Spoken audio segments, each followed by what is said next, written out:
भक्तिरंग कार्यक्रमामध्ये आपल्या सर्वांचे स्वागत।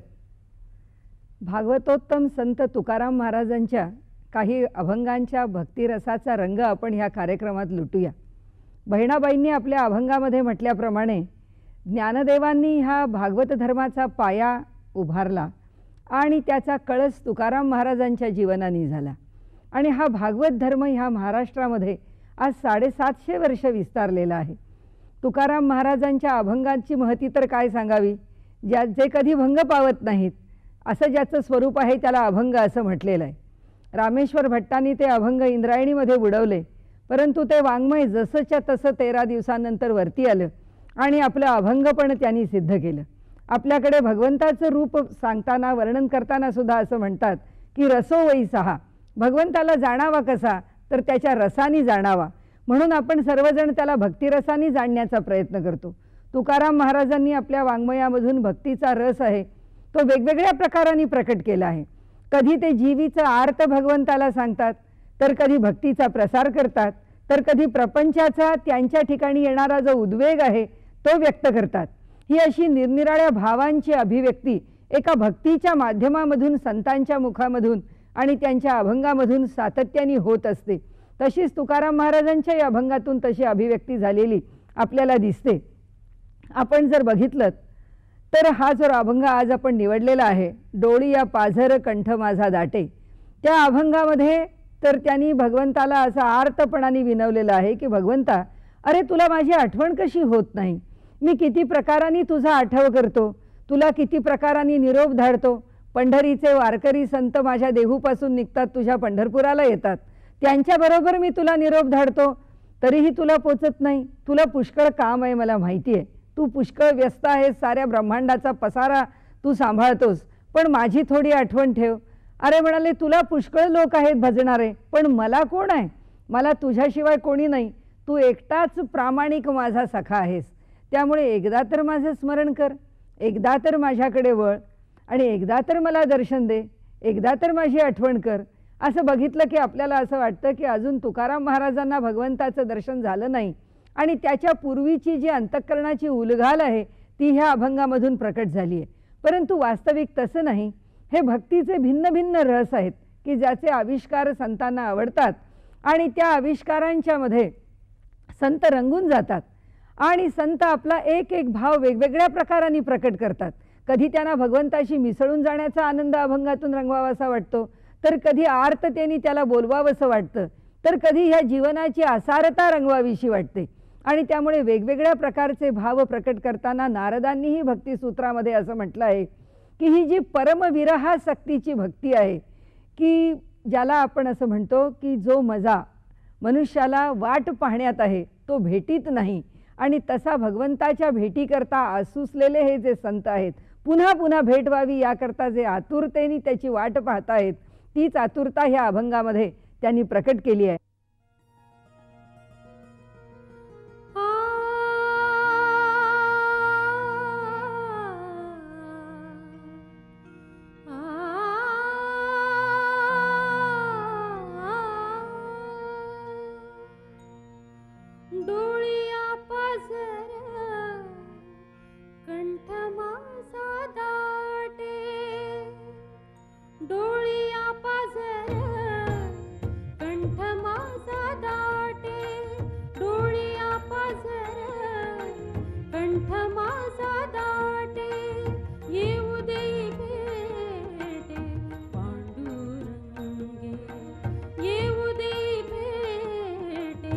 पांडुरंगे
आपण आत्ता ह्या अभंगामध्ये बघितलं, त्यामध्ये तुकाराम महाराज म्हणतात की अरे, तुझ्या ठिकाणी तुला करुणामय असं म्हटलं आहे आणि तू तुझ्या करुणेच्या ठिकाणी माझ्याच पुरता का असा एवढा आखडून राहतोस, का असा एवढा तुझ्या ठिकाणी संकोच करतोस, माझं सुद्धा स्मरण कर ना तू एकदा.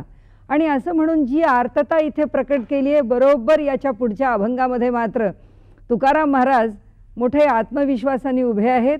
भक्तीच्या मार्गाचा प्रसार करण्याकरता आपला स्वतःचा अनुभव अगदी बाजारामध्ये पैस दुकान मांडून तो सांगताहेत, प्रकट करताहेत आणि ते म्हणताहेत की अहो, ही जी भक्ती आहे त्या भक्तीचं सामर्थ्य आम्ही गाठीशी बांधलंच आहे आणि या हाटामध्ये, ह्या बाजारामध्ये येऊन आम्ही विकायला बसलेलो आहोत आणि म्हणतो आहोत की कुणीतरी ह्या भक्तीचा, ह्या भावाचा अंगीकार करा, स्वीकार करा, हे विकत घ्या.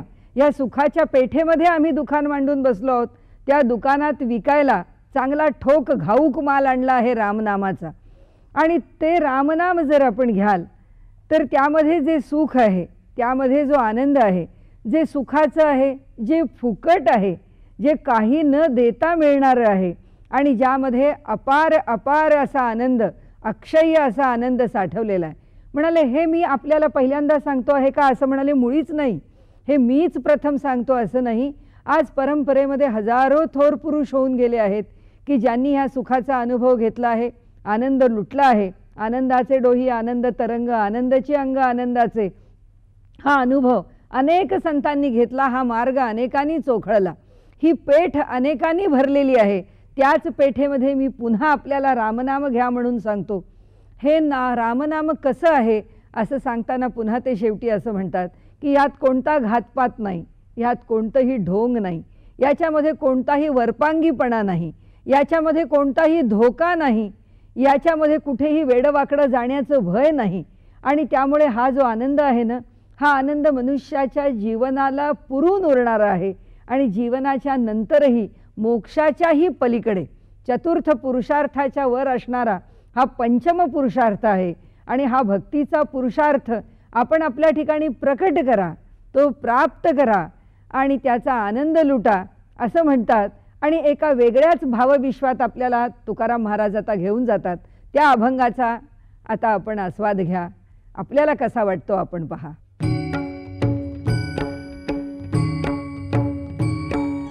जय जय विठ्ठल, जय हरी विठ्ठल, जय जय विठ्ठल, जय जय विठ्ठल, जय हरी विठ्ठल, जय जय विठ्ठल, जय जय विठ्ठल, जय हरी विठ्ठल, जय जय विठ्ठल, जय जय विठ्ठल, जय हरी विठ्ठल, जय जय विठ्ठल.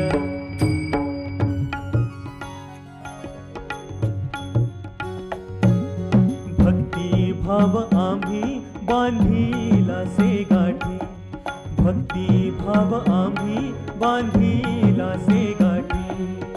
साधवितो हाटी, साधवितो हाटी, साधवितो हाटी, घ्या रे कोणी भक्ती भाव आम्ही बांधीला से गाठी, भक्ती भाव आम्ही बांधीला से गाठी.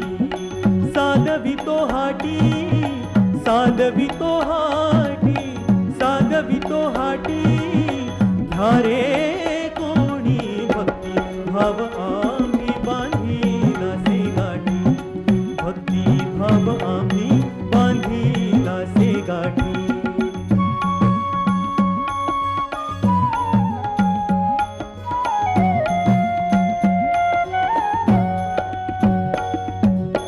सुखाची या पेठे घातले दुकान, सुखाची या पेठे घातले दुकान. मांडियले वान राम नाम, मांडियले वान राम नाम, मांडियले वान राम नाम. भक्ती भाव आम्ही बांधीला से गाठी, भक्ती भाव आम्ही बांधीला से गाठी.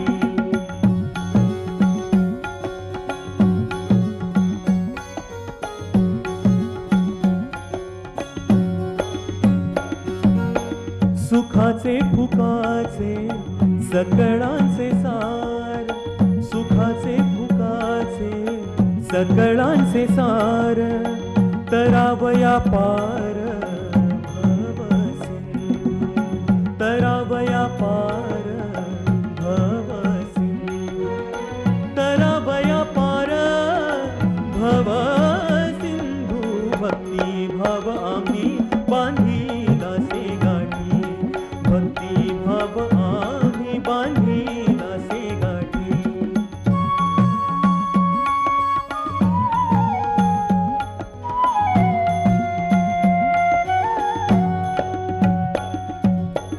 मागे भाग्यवंत झाले थोर थोर मागे भाग्यवंत झाले थोर थोर तिही केला फार हाची साठा तिही केला फार हाची साठा तिही केला फार हाची साठा भक्ती भाव आम्ही बांधिला से गाठी भक्ती भाव आम्ही बांधिला से गाठी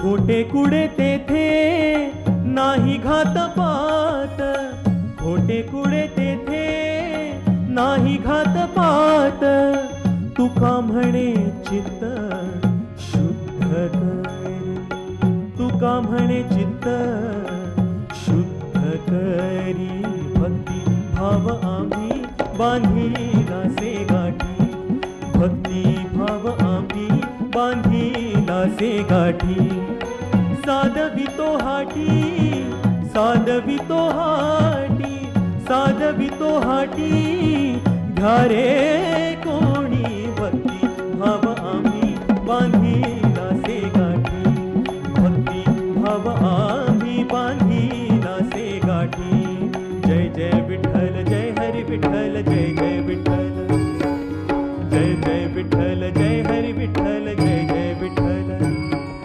जय जय विठ्ठल जय हरी विठ्ठल जय जय विठ्ठल जय जय विठ्ठल जय हरी विठ्ठल जय जय विठ्ठल जय जय विठ्ठल जय हरी विठ्ठल जय जय विठ्ठल फोडिले भांडार धन्याचा हा माल मी तो हमाल भारवाही. या अभंगामध्ये तुकाराम महाराजांनी असं व्यक्त केलं आहे की भक्ती ही काही माझीच एकट्याची मिराशी नाही आहे. सर्व संतांनी त्या भक्तीचा महिमा गायलेला आहे.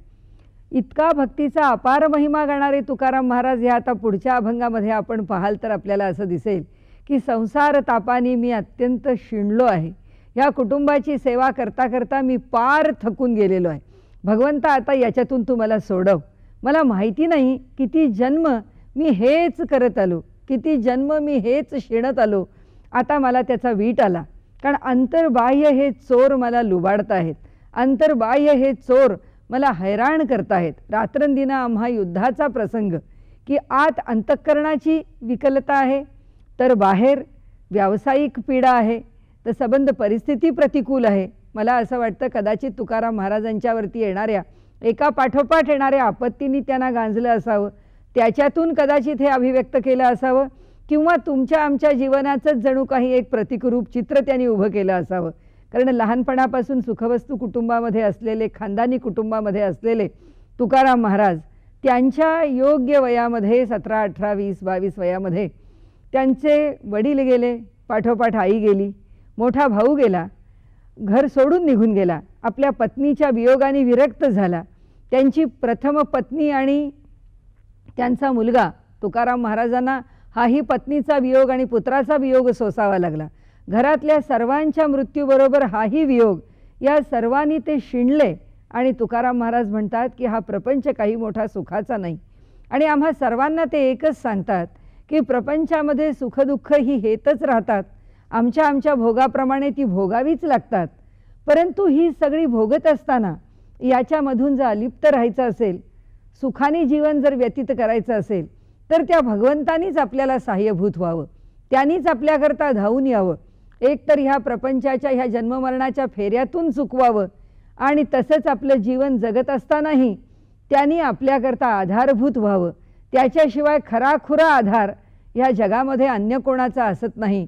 म्हणून ते अगदी अंतःकरण पिळवटून म्हणतात की संसार तापानी भगवंता आम्ही पिडलोय बाबा, या प्रपंचाने मी पिडलो आहे. या अभंगामध्ये त्याचं अत्यंत यथार्थ वर्णन तुकाराम महाराजांनी केलं आहे, ते आपण ऐकूया. संसार तापे तापलो मी देवा, करिता या सेवा कुटुंबाची.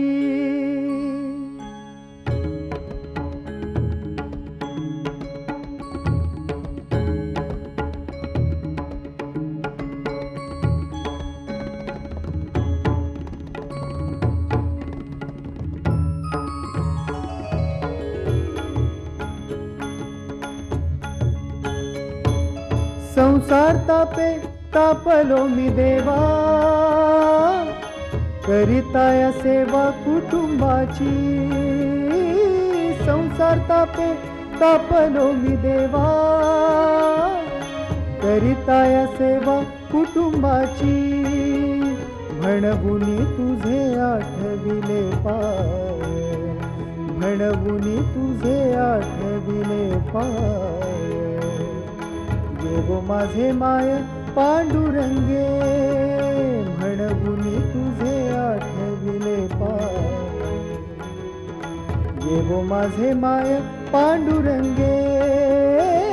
संसार तापे तापलो मी देवा, करिता या सेवा कुटुंबाची. संसार तापे तापलो मी देवा, करिता या सेवा कुटुंबाची.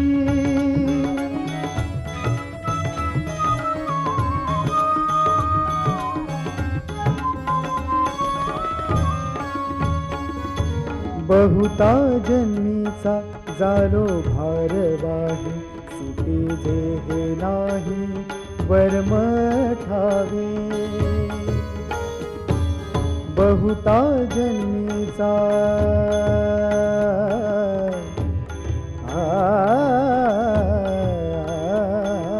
बहुता जन्मीचा झालो भारवाही, सुटी जे हे नाही वर्म ठावे.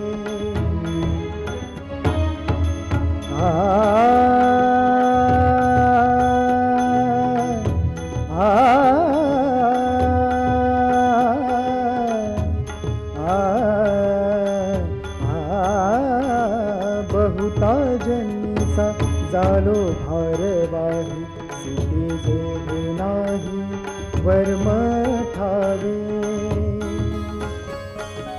गोढी येलो चोरी अंतर्बाह्याकारी, कणवन करी कोणी माझी. गोढी येलो चोरी अंतर्बाह्याकारी, कणवन करी कोणी माझी. संसार तापे तापलो मी देवा, करिता या सेवा कुटुंबाची.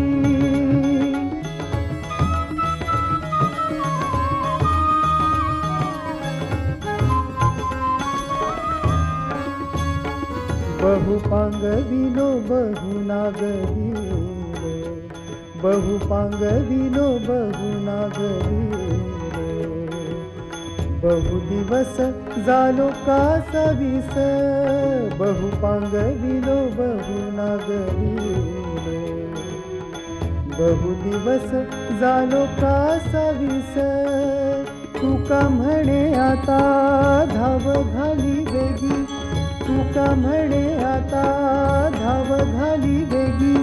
ब्रीद तुझे जगी दीननाथा. संसार तापे तापलो मी देवा, करिता या सेवा कुटुंबाची. संसार तापे तापलो मी देवा, करिता या सेवा कुटुंबाची. करिता या सेवा कुटुंबाची, करिता या सेवा कुटुंबाची.